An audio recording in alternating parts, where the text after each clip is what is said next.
राधे राधे सबैजना दर्शक महानुभावहरूलाई मेरो तर्फबाट सादर प्रणाम छ। दर्शकबिन, आज मैले यस भिडियोको माध्यमबाट लिएर आएको छु 16 सोमबारको व्रतकथा। आउनुहोस् ढिलो नगरिकन यस भिडियोलाई अघि बढाउँ। 16 सोमबार व्रतकथा। एक समय श्री आशुतोष भगवान शङ्करजी पार्वती सहित यस भूमण्डलमा डुल्दा डुल्दै एक अत्यन्त रमणीय स्थानमा निकै सुरम्य ठाउँमा राम्रो शिवालय देखेर त्यही केही दिन निवास गर्न अडिनुभयो। अनि एक दिन जगदम्बा पार्वतीजी श्री शङ्कर भगवानको प्रसन्नताका लागि भन्न लागिन्, हे नाथ, आज हजुर र म पासा खेलौँ। शिवजीले आफ्नी पत्नीको इच्छा टाड्न सक्नु भएन र दुवैजना पति पत्नी पासा खेल्न लाग्नुभयो। त्यसै बेला त्यो मन्दिरको पुजारी पूजा गर्नका लागि मन्दिरमा आए। पार्वतीजीले त्यस पुजारीसित सोध्नुभयो, हे ब्राह्मण देवता, तिमी मलाई बताऊ, आजको यस खेलमा हामी दुवैमा कसको जित हुन्छ र को हार्दछ? ती ब्राह्मणले एक क्षण पनि विचार नगरी उत्तर दिए, हे देवी, आजको यस खेलमा श्री शिवजी महाराजको विजयी हुन्छ।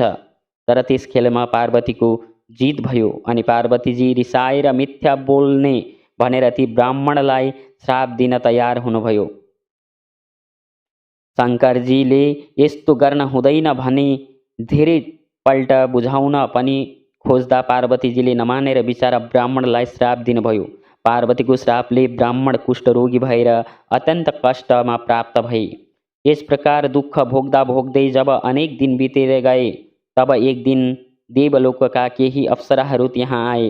तिनीहरूले पुजारीलाई त्यस्तो कष्ट भोगिरहेको देखेर त्यसको कारण ब्राह्मणसित सोधे। ब्राह्मणले सबै कथा वर्णन गरेर सुनाए अनि अप्सराहरूले भने, हे विप्रदेव, अब तिमीलाई कुनै कष्ट हुन सक्दैन। तिमी आशुतोष भगवान शङ्करको कृपाले अवश्य निको हुनेछौ।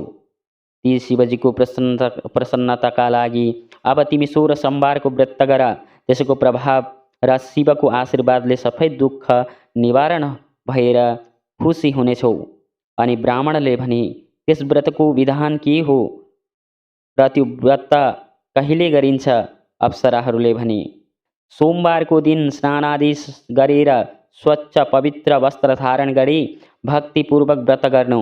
आधा किलो सपा गहुँको पिठो लिएर त्यसको चुरमा बनाएर 3 बराबर भाग लगाउनु।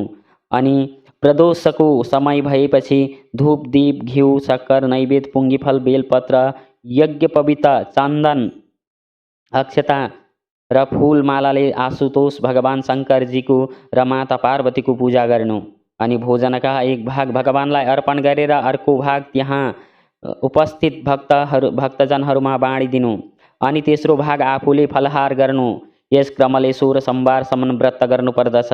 अनि 17औं सोमबारको दिन सवा सेर पिठोको बाटी, पिठोको सन्तोला जत्र डल्ला बनाएर गुइठाको आगोमा पोल्दछन् र पोली बनाई त्यसमा घिउ शक्कर मिलाएर धुलो पार्छन् र फेरि ससाना लड्डु बनाएर उपस्थित सबै भक्तजनमा बाँडिदिनु र आफू पनि कुटुम्ब परिवार समेत त्यही प्रसाद खानु। यस प्रकार 16 सोमबारसम्म जसले यो व्रत पूर्ण पार्दछ त्यो शङ्करजीको कृपाले पूर्ण मनोरथ हुनेछ। अत हे ब्राह्मण देवता, तिमी पनि यस व्रतको पालन गर। अनि ती ब्राह्मणले 16 सोमबारको नियमपूर्वक व्रत गरेर शङ्कर भगवानको कृपाले ती रोगमुक्त भए। त्यसको केही दिनपछि शिव पार्वती फेरि त्यही मन्दिरमा आए र ती ब्राह्मणलाई रोगमुक्त भएको देखेर आश्चर्यचकित भई हिमालय सुता पार्वतीले त्यसको कारण सोध्नुभयो। अनि ब्राह्मणले 16 सोमबारको सम्पूर्ण वृत्तान्त वर्णन गरेर सुनाए। अनि पार्वतीजीले ती ब्राह्मणसित व्रतको विधान सोध्नुभयो र स्वयं पनि त्यो व्रत गर्नुभयो। त्यो व्रत गर्नाले पार्वतीका रिसाएका छोरा स्वामी कार्तिकेय माताका आज्ञाकारी बन्न गए। अनि स्वामी कार्तिकेयलाई आफ्नो यस विचार परिवर्तनको सम्पूर्ण रहस्य जान्ने उत्कट अभिलाषा भयो र आफ्नी माता पार्वतीसित सोधेपछि पार्वतीले सबै वृत्तान्त सुनाउनु भयो। अनि स्वामी कार्तिकेयले पनि सोमबारको व्रत गरेर उनको धेरै दिनदेखि हराएको ब्राह्मण मित्र स्वयं आएर भेट भयो। जब ती मित्रले यो अकस्मात मिलनको कारण स्वामी कार्तिकेयसित सोधे, उनले 16 सोमबारको व्रतको वृत्तान्त वर्णन गरिसकेर भने, यही व्रतको प्रभावले हाम्रो मिलन भएको हो। त्यस ब्राह्मणलाई जुन आजसम्म अविवाहित थिए र विवाह गर्ने प्रबल इच्छा थियो। तिनले स्वामी कार्तिकेयसित व्रत विधि सोधे अनि विधिपूर्वक व्रत गरे। एक समय ती ब्राह्मण केही कामले कुनै अर्को देशमा गए। त्यहाँ राजाकी पुत्री राजकुमारीको स्वयंवर थियो। ती राजाले हात्तीलाई सुसज्जित पारेर त्यसको सुँडमा वरमाला दिएर भने, यो हात्तीले जसको घाँटीमा वरमाला लगाइदिन्छ त्यसैसित म आफ्नी राजकुमारीको विवाह गरिदिनेछु।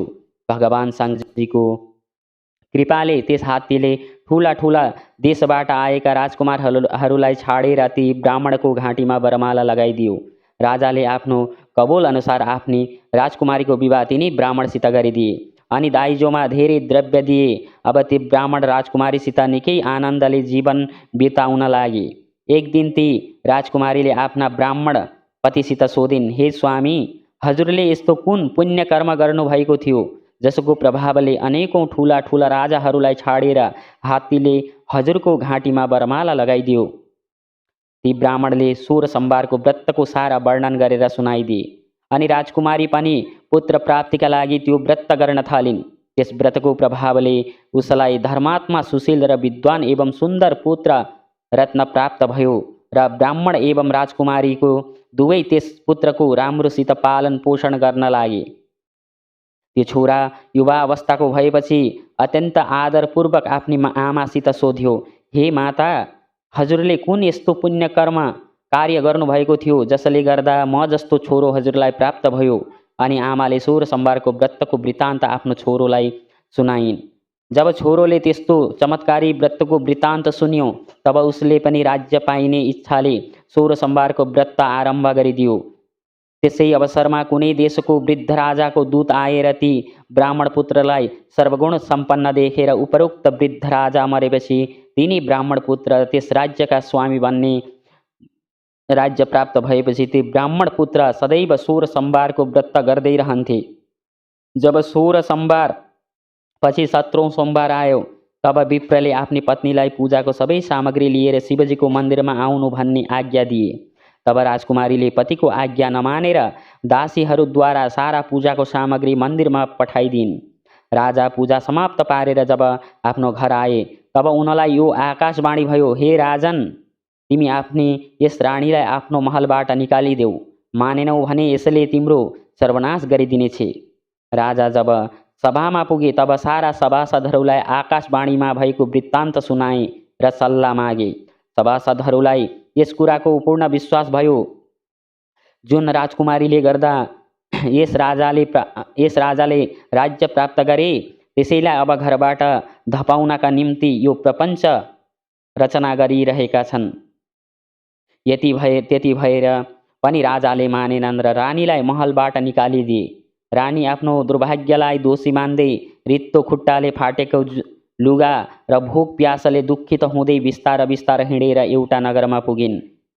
त्यहाँ एउटी वृद्धा धागो काटेर बेच्न गइरहेकी थिए। त्यसैले रानीको दिनहीन अवस्था देखेर मनमा दया लागेर भनी, तिमी मसित हिँड, म मेरो धागो बेच्नमा सहायता गर। म वृद्धा भइसकेकी छु र मोल भाव पनि गर्न म जान्दिनँ। ती वृद्धाको यस्ता कुरा सुनेर रानीले स्वीकार गरिन् अनि धागोको पोको आफ्नो टाउकोमा राखिन् अनि दुवै हिँड्न लागे। अलि पर पुगेपछि अकस्मात ठुलो हुरी आएर वृद्धाको सबै धागो हुरीले उडाएर लग्यो। बिचारी वृद्धा त्यहीँ बसेर केही बेरसम्म रोई र रानीलाई मनेर नआऊ, तिमी पर जाऊ भनी मबाट परै बस भनी। त्यहाँबाट रानी एउटा तेलीको घरमा पुगे। रानी पुग्न साथ तेलीको घरमा भएको तेल भरिएको घडाहरू पटापट फुटेर सारा तेल भूमिमा बग्यो अनि उसले पनि रानीलाई धपाइदियो। त्यसपछि रानी अनेक कष्ट पाउँदै एउटा नदीको किनारामा पुगिन्। त्यसै बेला नदीको जल सुक्दै गयो। त्यसपछि रानी एउटा जङ्गलमा पुगिन् र त्यहाँ एउटा सरोवर देखि पानी पिउन भनी नगिचै जान साथ नदीको स्वच्छ पानी धमिलो भयो अनि जलमा किरा पनि देखिए। रानीले यो पनि मेरो दुर्भाग्य नै हो भनी त्यही पानी पिएर एउटा वृक्षमुनि बसेर विश्राम गर्न खोजिन् अनि त्यस वृक्षका सबै पात स्वतः तल झरेर वृक्ष नाङ्गो भयो अनि रानी जुन वृक्षमुनि जान्थिन् त्यस वृक्षका पात झर्दथे। त्यस जङ्गलका ग्वाला जो त्यहाँ आफ्ना गाई चराउँथे र सरोवरमा जल पिउने गर्दथे तिनले वनको स्थिति देखेर निकै दुःखी भए। त्यही जङ्गलमा एउटा मन्दिर थियो। त्यस मन्दिरमा पूजा गर्ने पुजारी एउटा महापुरुष र विद्वान पनि थिए। ती ग्वालाहरूले जङ्गलको सारा स्थिति ती पुजारीलाई सुनाए र रानीलाई समातेर महात्माको नजिकै पुर्याए। ती पुजारीले रानीको अनुहारको कान्ति र शरीरको शोभा देखेर थाहा पाए यो अवश्य कुनै कुलीन नारी हो र दुर्भाग्यमा परेकी छ। यति मनमा नै विचार गरेर भने, हे देवी, म तिमीलाई आफ्नी छोरी जस्तै राख्नेछु। तिमी यहाँ मेरो आश्रममा बस। यहाँ तिमीलाई कुनै कुराको कष्ट पनि हुने छैन। ती दयालु महात्माको कुरा सुनेर रानीलाई केही धैर्य भयो। तर त्यहाँ पनि रानीले ल्याएको पानी र तिनले पकाएको भोजन सामग्रीमा गरेको देखिन्थे।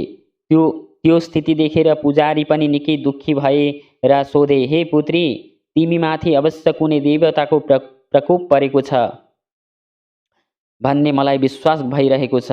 अनि रानीले व्रत र शिवजीको पूजा सामग्री आफूले नलगेको कुरा सुनाइन्। अनि पुजारीले शङ्कर भगवानको अनेक प्रकारले स्तुति प्रार्थना गरेर भने, हे पुत्री, तिमी सबै मनोकामना पूर्ण पार्ने 16 सोमबारको व्रत गर।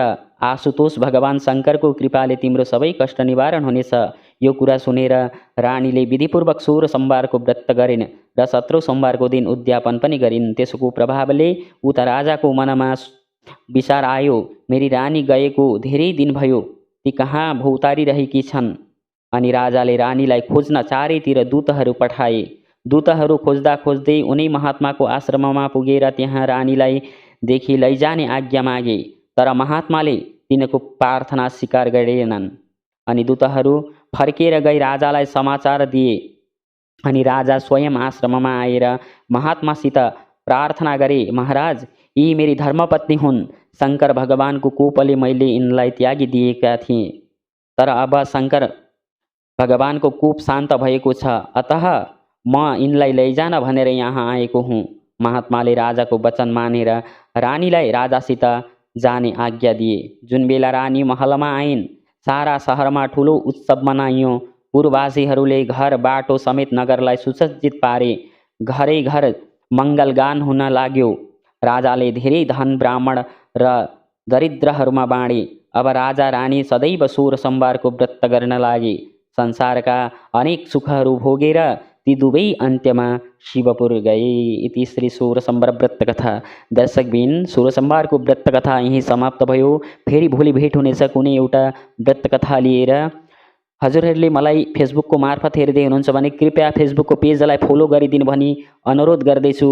र हजुरहरू मलाई युट्युबको मार्फत हेर्दै हुनुहुन्छ भने कृपया युट्युबको च्यानललाई सब्सक्राइब गरिदिनुहुन्छ भने आशा राख्दछु। हरे कृष्ण।